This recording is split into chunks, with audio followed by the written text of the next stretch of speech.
settings. It's like all like, right in my face. So what's going on, guys? Today on the Shoky Quickie, we're going to be taking a look at the new Neca 6-inch-ish, thereabouts, shredder. And picked this up along with the Splinter we looked at last time in the same trip. Not the same GameStop, same trip. So one GameStop had Splinter, next GameStop had Shredder. So I have done an out the box reaction to him already. So if you're on the Patreon, you already got to see that. If you are a patroneer, you get to see that. So either way, but let's go ahead and open him up for the rest of you guys. If you have not seen this figure, it's awesome. There's my 1 second review. 1 minute review. Alright guys, so here is our Shredder, or Orokusaki. I wish I kind of said that there. And he is, of course, in the box that we know from all that. You got the only GameStop Shredder, Nickelodeon down there. Although this was really technically the pre-Nickelodeon days. And you come over here and you got some images, which are probably of the quarter scale version. Because that did exist first. I'm just taking a stab at that, but you never know with these boxes. And then you come over here, and you got all these. Though, judging by the details on the face, I'm going to guess this is the quarter scale. And then down here, you have all that. Read up is basically the same till about here. Vertical reptiles are transformed into engineers. The biggest enemy, the Shredder. Ruthless leader of the Foot Clan, a criminal organization that's terrorizing the city. This highly detailed figure stands 7 inches tall. Wow. And features 30 points of articulation, including double elbows to showcase Shredder's steely skills. That's a really dumb thing. And once again, we got like the old hand-drawn Neca thing there, and then another good shot there. Funny thing is, the grill over his face makes it look like he's got some crazy teeth going on. Am I the only one who sees that? So, all right, let's get him out the box. And here we go. And we do have good old Shreddy Booty here. And he's done in a really interesting, and I haven't seen him under these lights before. He's actually iridescent. I didn't catch that. You can see it here shining on his shoulders. He does have an iridescent thing to him. He does have glitter all about him too, because, you know, ninjas should be kind of stealthy, so why not cover them in glitter so that they shine? Right. But either way, he does look really good. Nice molded blades everywhere. Nothing's very pointy. That's good. Everything's made of soft plastic. You know, so you can't hurt yourself too bad with this. Dude is basically made of knives.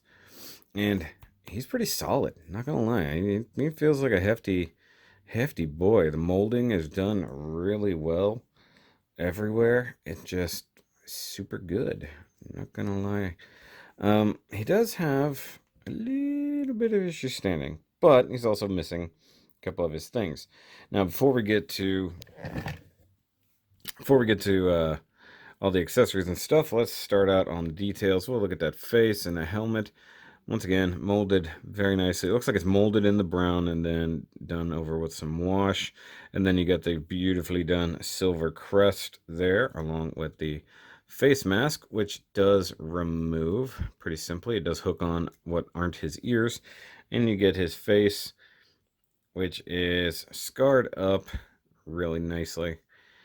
Nose is a little wonky, but it does look really good, and it's the first actual human face that we've gotten so far, because even the foot soldiers, who are all human, don't have faces. And of course, I believe we are getting a Casey Jones sometime soon. I don't know if we're getting in April, but if we are, I can't wait also to see which April they go with. So, but the mask itself is done pretty nice. I like the nice kind of embedded screen in there.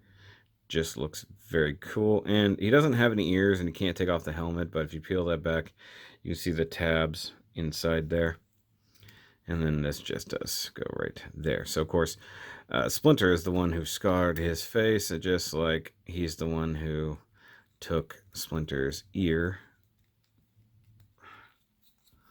way back when. So I like how even in this universe they have a history, but of course I like the cartoon history a little bit better. Now you do have the spiky shoulder bits here, also done with the same kind of screen. done like that. Got spiky gauntlets. You do have to be careful with these. They do bend. I trying to maneuver some stuff like the arms. Did bend these up a little bit. You do have some very nice molded wraps inside the gauntlet. The gauntlet does come off, which is pretty neat if you want to remove it. And then you have the first of the left hands, which is a holding hand, and he does have claws. Now, I never understood that Shredder only has claw hands on one hand. That's pretty cool. But if you look at this one, you can see he's got some nice color shading in there. Looks pretty nice. Now here on the torso, nice molded belts. Got the nice little knot here, and he does have a little like spandexy extra belt on there. That's something that does kind of come in handy for one use, really. And then, more sparkly. Down here to the legs, same molded kind of details and things like that. I guess I could have been doing articulation while I was doing this. That would have made more sense. So let's just go back over that. So he does have what appears to be a ball joint and a disc hinge. Maybe just a ball joint, hard to tell. But the neck does look really far down, which is nice. He can rotate. He does have kind of a gorget in a way here that covers up the neck joint. But it does rotate. Just kind of have to finagle it. I mean, honestly, I feel like that could probably stay in place and nobody would ever notice. One thing that's interesting, so he does have these shoulder bits here that are completely separate from the arms. So the arms can move inside there, which is neat, but super limited because that's as far as that arm can go. I mean, you can rotate it a little, and then that's as high as that'll go. So you can only really get that much bend. And I mean, if you want to try to reach up, he can only do about there. There's no reaching straight up. So he's about looking good, not necessarily moving well. He does have a double jointed elbow, though. But the top joint, that's not very useful. Bottom joint is only as useful as it can line up. So, I mean, you can force him to about to there. I'm not comfortable going any further. There's some nice coverage here, so you're not seeing the exposed joint. I appreciate that, if I'm honest. Now, the main problem here is that it can rotate at the bicep and it can rotate below the elbow. And that's where I was running into some issues fresh out of the box. So my patrons got to see this because you couldn't use the bottom part of the elbow because it wasn't in the gap. It was actually aligned really strangely. Now, the wrist does have a wrist folding joint like that and does rotate all the way around. No ab crunch, but he can rotate there. I guess it's a little bit of an ab crunch just due to a ball joint, but everything is hidden under the belt, which is a nice way to do it. And you do get about that much movement out of the legs. He's not really going to do a whole lot of big kicking. I think they're just universal joints in there. And he does have thigh rotation, but everything in there is so tight. While it makes a great seamless kind of look, it does hinder the articulation. And he does have double jointed knees, but that bottom joint is stupid tight and kind of pointless because the thing covers it. But he does do a nice covered down thing here. So this joint actually goes up inside the knee to a degree, so it hides it really well. And then the greaves, those are greaves, cover the other part. Now you can, I did have these pushed up a bit higher because I figured it looked a little bit better. It may not be 100% accurate, but I feel like it looks a little bit better sitting higher on the leg. Now this one doesn't want to go. No rotation like below the leg or anything like that, or below the pants, and does just have a disc hinge for the foot. So super basic feet. I guess there's only so many ways you can do feet, huh? But there he is, like so. That's how you kind of get him out of the box. I think I might have a slightly different hand than he should, but I think this is correct because I did play around with him and swapping hands and stuff like that when he was fresh out of the box. Also, be careful. You're probably going to end up with glitter on your review set if you're not careful. Now, just real quick before we get too much further, I want to do comparisons before we fully load him up. So there he is next to Splinter. So you can see that Splinter was ultimately very short. And then next to Leo. So he has some height over over the turtles because they're all the same height. So that's just that. So he was like the only adult, with the exception of like Tatsu, which, by the way, I want a Tatsu because he's awesome. Now let's go over accessories, and we shall start with this smallest accessory, which is a little bitty knife. Super tiny itty bitty knife. Oh, running out of time here.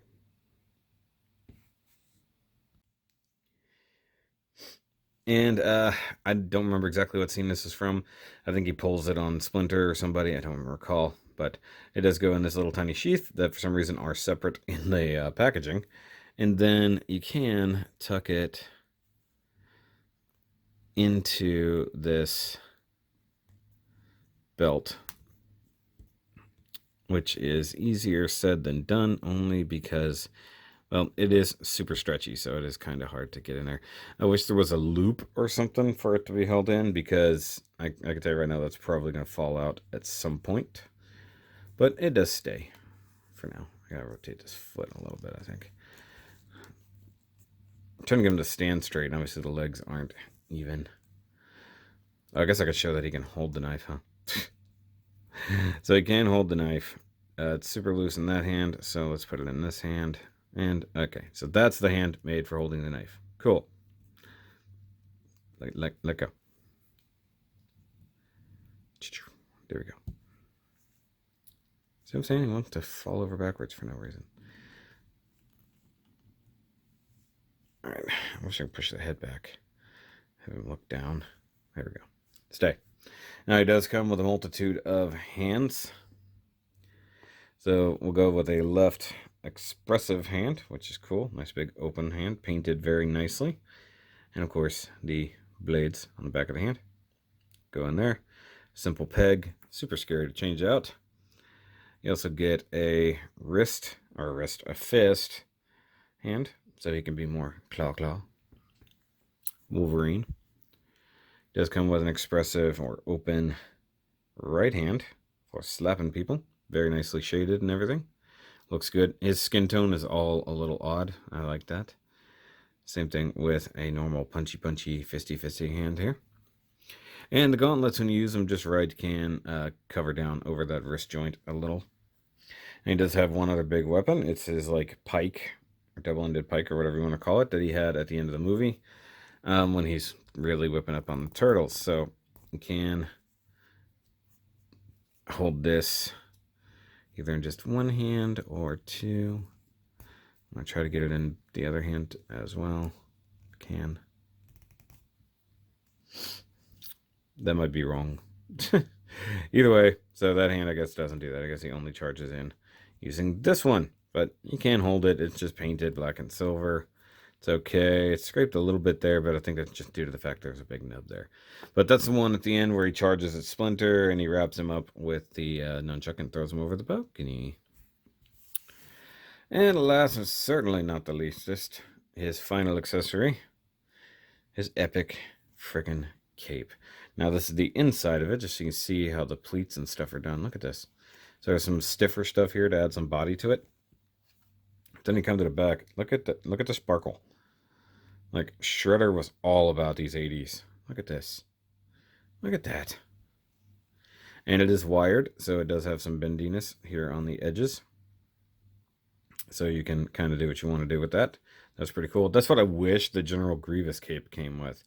Like, he's got the seams in there. They just need to put, like, this solid core wire. So maybe that'll be a mod for a future thing. But he can wear this. He does have a little clip right there. Just a little hook. It's not the easiest thing in the world, but you can get it.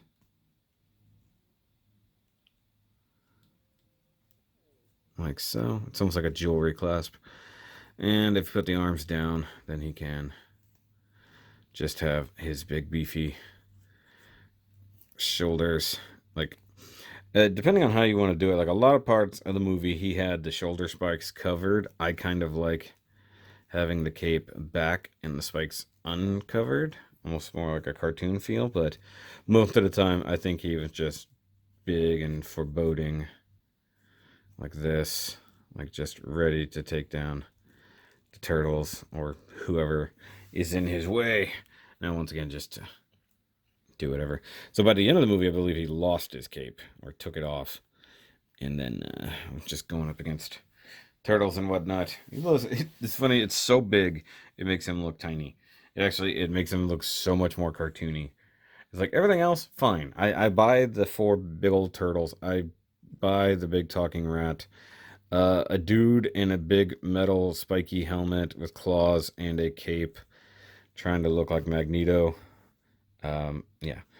Welcome to die. I mean, that's a very Shredder-like line, right? So, I mean, he's pretty awesome. Let's just be honest here. So you can get him with a nice pose. Like, I'm sure he's pretty limited. I'm going to be honest. But he's also super awesome at the same time. So, there's that. It's like, you can have it be super awesome and super limited somehow, but it has to look like a Shredder. Now, I do want a movie 2 Shredder, so I want the modified helmet. I want the more purple outfit. I don't remember. Does he have a cape? Yeah, he has a cape. And then, of course, they have the deluxe Super Shredder coming later on, along with Toka and Razar, which I also want. So I will be continuing this collection down the line.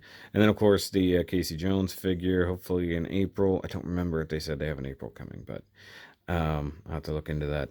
But I'm down for that. I think I'm down for movie 2 stuff. I'm down maybe for some movie 3 stuff if it's done well. But movie 3 just sort of threw caution to the wind. And is what it is. I just want to bring in Raph like he's going to punch him in the balls. Like just, blah. But either way, guys, if you like this video, if you like this Shredder, give me a big old thumbs up. Hit that subscribe button if you're new to the channel, because most of you probably are.